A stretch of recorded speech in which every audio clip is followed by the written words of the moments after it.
माधोपुर गांव में एक ग्वाला किशोर अपनी पत्नी रमा और 2 बच्चों नेहा जिसकी उम्र 12 साल और 10 साल के बेटे राजू के साथ रहता था। किशोर एक ग्वाला था। उसके पास बहुत से बछड़े और गाय थी।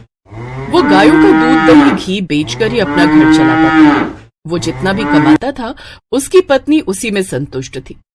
एक रोज अचानक रमा की तबीयत काफी खराब हो गई। उसका बीपी बढ़ गया और सर की नस फटने के कारण उसकी मौत हो गई। उसकी मौत के बाद अब किशोर पर ही अपने दोनों बच्चों की जिम्मेदारी आ गई। लेकिन अपनी पत्नी के ना होने से अब किशोर को काफी परेशानी हो रही थी।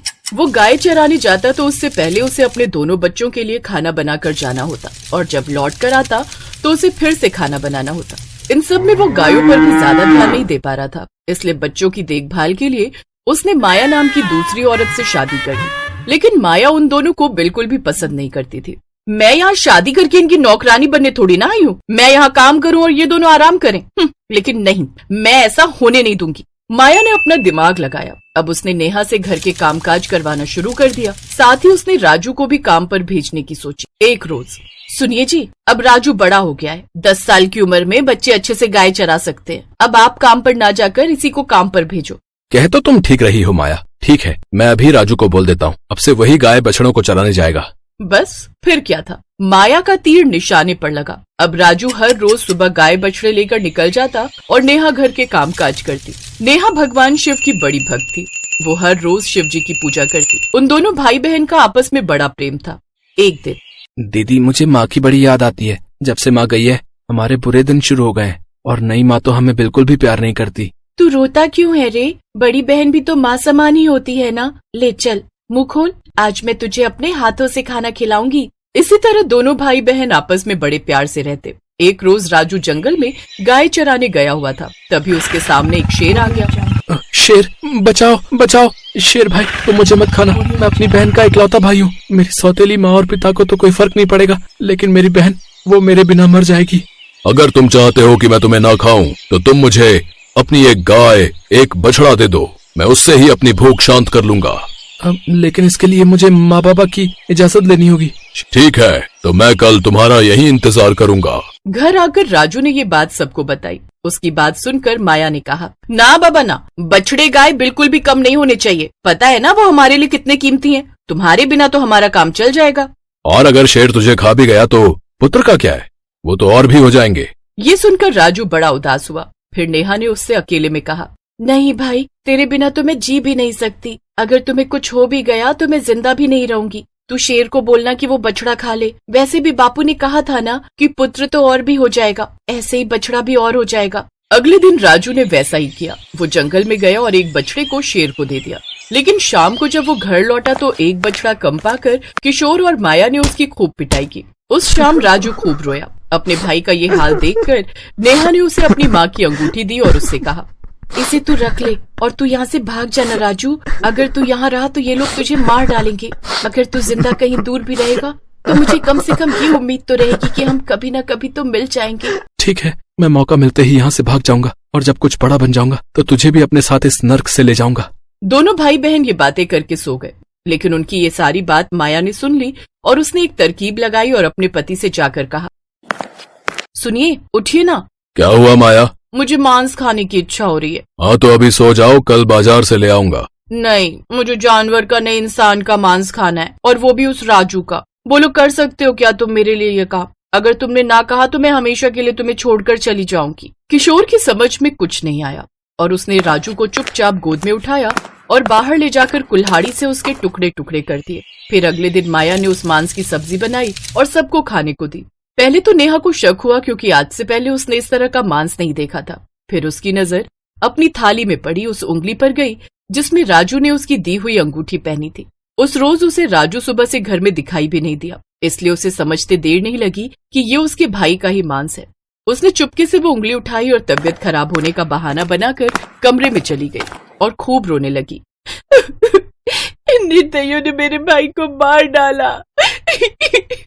मेरे भाई की तो मुक्ति भी नहीं होगी क्योंकि ये लोग उसे खा गए। लेकिन ये उंगली, इस उंगली को नदी में बहाकर मैं उसे मुक्ति दिलवाऊंगी। नेहा घर से चली गई और एक नदी के पास पहुंचकर रोते हुए वो उंगली उसमें डाल दी। भाई, तेरे और माँ के बिना जीकर मैं भी क्या ही करूंगी, इसलिए मैं भी इस नदी में कूदकर अपनी जान दे दूंगी। वो नदी में कूदने ही वाली थी कि तभी उसने देखा उसके भाई की उंगली एक तोते का रूप लेकर उसके पास आया। बहन, आज तेरे कारण मुझे मुक्ति मिल गई और अब मैं एक तोता बन गया, लेकिन तुम चिंता मत करो, मैं हमेशा तुम्हारा साथ दूंगा। भाई, मेरा राजू। नेहा बहुत खुश हुई और खुशी खुशी घर लौट आई। अब वो हर रोज जल्दी से काम निपटा कर बाग में उस तोते से मिलने जाती और दोनों घंटों बातें किया करते। ऐसे ही सावन का महीना शुरू हो गया। नेहा सावन के महीने में पूजा पाठ करती, व्रत करती और शिव जी की खूब भक्ति किया करती। कुछ दिनों बाद रक्षाबंधन का त्योहार आने वाला था। अब उस तोते को अपनी बहन की चिंता सताने लगी। वो उड़ता हुआ एक लुहार के पास गया और बोला, पिता ने मारा, माँ ने मरवाया, बहन सरासर रोई थी, फिर भी मैं हरियल तोता बनकर आया। मुझे कुछ समझ नहीं आ रहा, तुम ठीक से बताओ। फिर तोते ने उसे सारी बात बताई। तोते ने उससे एक तेज धार वाली कतार बनाने को कहा। लोहार ने तेज कतार बना दी। अब तुम इस कटार को मेरे पंखों में छुपा दो। लोहार ने वैसे ही किया। अगले दिन तोता एक सुनार के पास गया और उसे भी वही सारी बात बताई। सुनार को उसकी बात सुनकर बड़ा दुख हुआ। फिर उसने सुनार से कहा, रक्षाबंधन आने वाला है, क्या तुम मेरी बहन के लिए मुझे कोई चेन दे सकते हो? सुनार ने एक सोने की चेन तोते के गले में डाल दी। अगले दिन रक्षाबंधन आया तो नेहा राखी लेकर उस तोते को बांधने गई।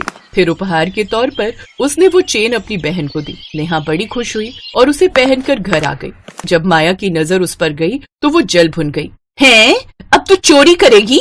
बता कहाँ से चुरा कर लाई है? नहीं माँ, ये तो मुझे तोते भाई ने दी है। ये सुनकर नेहा ने सारी बात उसे बताई। फिर वो सोने की चेन उससे छीन लेती है और उसे मारते हुए घर से बाहर ले आती है। तभी किशोर भी वहाँ आ जाता है और उसे मारने लगता है। अपनी बहन की आवाज सुनकर तोता वहाँ आ गया और अपने पंखों में छुपी कतार से उन दोनों की आंखों पर वार कर दिया। पल भर में ही वो दोनों अंधे हो गए। फिर उसने दोनों की गर्दन पर वार किया और उनकी मौके पर ही मौत हो गई। इसके बाद वो दोनों किसी दूसरे स्थान पर चले गए और वहाँ रहकर शिव भक्ति करने लगे। उनकी भक्ति से खुश होकर एक रोज शिवजी ने उन्हें दर्शन दिए और कुछ वर मांगने को कहा। मैं तुम्हारी भक्ति से प्रसन्न हुआ, मांगो, तुम्हें क्या चाहिए?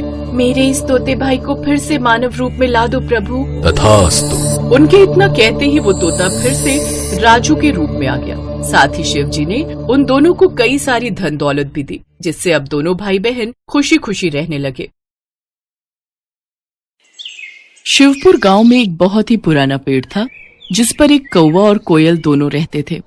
एक बार दूसरे गांव से आए दो युवक उस पेड़ के नीचे आकर बैठ गए। कोयल अपनी मधुर आवाज में गाने लगी। वाह, कितनी मधुर आवाज है इस कोयल की। इसके गाने ने तो मानो हमारी सारी थकान पल भर में ही गायब कर दी। कितना आनंद आ रहा है इसका गीत सुनकर। ऐसा लग रहा है ये सारा दिन ऐसे ही गाती रहे और हम इसके मधुर गीतों में खोए रहें। कुछ देर गाने के बाद कोयल चुप हो जाती है। तभी कौवा काए काए करना शुरू कर देता है। इस कौवे ने तो सारा मजा ही किरकिरा कर दिया। कौवे की कर्कश आवाज सुनकर उन दोनों राहगीरों ने पेड़ पर पत्थर मारना शुरू कर दिया। कौवा डर कर वहाँ से भाग गया। कुछ देर बाद जब वो दोनों वहाँ से चले गए, तब कौवा आकर उस पेड़ पर वापस बैठ गया। कौवा रोते हुए कोयल से कहने लगा, भगवान ने मेरे साथ बड़ा ही अन्याय किया है। ऐसा क्यों कहते हो? तुम्हारे साथ कौन सा अन्याय हुआ है? देखो ना बहन, एक तो भगवान ने मुझे इतना काला रंग दे दिया और ऊपर से आवाज भी कर्कश वाली दे दी। जहाँ भी बैठकर कुछ बोलना चाहूँ तो लोग आवाज सुनकर पत्थर मारने लगते हैं। और एक तुम हो, भले ही तुम्हारा रंग काला हो, लेकिन बोली इतनी मीठी है कि तुम्हें सभी सुनना चाहते हैं। तुम्हें कोई नहीं भगाता। यही तो विधाता का खेल है मेरे भाई। वो जिसे जैसा बनाता है उसे वैसे ही स्वीकार करना पड़ता है। तुम मुझे कोई ऐसा उपाय बताओ जिससे कि मेरी भी तुम्हारी तरह मधुर आवाज हो जाए। ये तो कोई नहीं कर सकता कि तुम्हें कोयल बना दे, सिवाय उस शिवजी भगवान के। विधि विधान को बदलने की क्षमता तो केवल शिवजी के ही पास है। एक वही है जो ब्रह्मा जी के लेख में परिवर्तन कर सकते हैं। अगर तुम कैलाश जाकर शिवजी से प्रार्थना करो तो वो तुम्हारी सहायता जरूर करेंगे। कौवा वहाँ से उड़कर 2 दिन का सफर तय करके कैलाश शिवजी के पास पहुँच जाता है। प्रणाम प्रभु। कागराज, आज कैलाश किस कारणवश आना हुआ? इसके बाद कौवे ने अपनी सारी व्यथा शिवजी को सुना दी। उसकी कहानी सुनने के बाद शिवजी बोले, हे कागराज, तुम इतने दुखी ना हो। तुम जैसा चाहते हो मैं तुम्हें वैसा बना दूंगा, किंतु मैं चाहता हूँ कि कोयल बनने से पहले तुम एक बार कोयल से जाकर पूछ लो कि वो कितनी सुखी है। शिव जी की बात सुनकर कौवा कोयल के पास जा पहुंचा और उसको अपनी और शिव जी के बीच हुई सारी बात बता दी। फिर कोयल उससे कहने लगी, भैया, मेरी आवाज भले ही मीठी है पर रंग काला है। अंधेरे में मैं दिखाई नहीं देती। मुझसे अच्छी जिंदगी तो हंस की है, जो कितना सफेद है। सभी देखना चाहते हैं उसे। सारा दिन सरोवर में रहता है, कितना सुंदर लगता है। हर कोई उसे देखना चाहता है। कोयल की बातें सुनकर कौवे का मन बदल गया और वो फिर शिव जी के पास पहुंचा। प्रभु, अब मुझे कोयल नहीं बनना। वो तो अपनी जिंदगी से खुश नहीं है, किंतु हंस जरूर अपनी जिंदगी से खुश होगा। ठीक है, मैं तुम्हें जरूर हंस बना दूंगा, पर एक बार जाकर तुम हंस से पूछ कर आओ कि वो कहीं अपनी जिंदगी से दुखी तो नहीं है। कौवा एक बार फिर उड़कर हंस के पास पहुंचा। भाई, मैं तुमसे कुछ पूछना चाहता हूँ। पूछो भाई, क्या पूछना चाहते हो? तुम तो अपनी जिंदगी में बहुत खुश होगी ना? नहीं भाई, मुझे हमेशा डर लगा रहता है कि कहीं कोई मेरा शिकार न कर ले। लेकिन तुम्हारा शिकार कौन करेगा? आजकल हर कोई पानी में रहने वाले पशु पक्षियों को मारकर खा लेते हैं। मुझे तो हर समय यही डर लगा रहता है कि कहीं कोई मुझे मार न दे। यही मेरी जिंदगी है। सच कहूं तो जिंदगी तो तोते की अच्छी होती है, हरा हरा रंग और लाल लाल चोंच।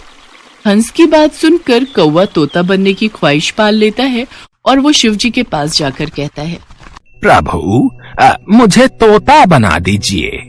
कागराज, तुम एक बार तोते से जाकर पूछो कि कहीं उसको भी अपनी जिंदगी से कोई शिकायत तो नहीं है। उसके बाद कौवा तोते के पास चला जाता है और उससे पूछता है, दोस्त, तुम तो अपनी जिंदगी में बहुत खुश हो गए। तुम्हें कोई शिकायत नहीं होगी। तुम अपनी इस चोंच से स्वादिष्ट खाना खाते हो। हरा हरा सा खूबसूरत रंग है तुम्हारा। लाल लाल सुंदर सुंदर चोंच है तुम्हारी। देखने में कितने सुंदर हो। सब लोग तुम्हें मिट्ठू कहकर बुलाते हैं।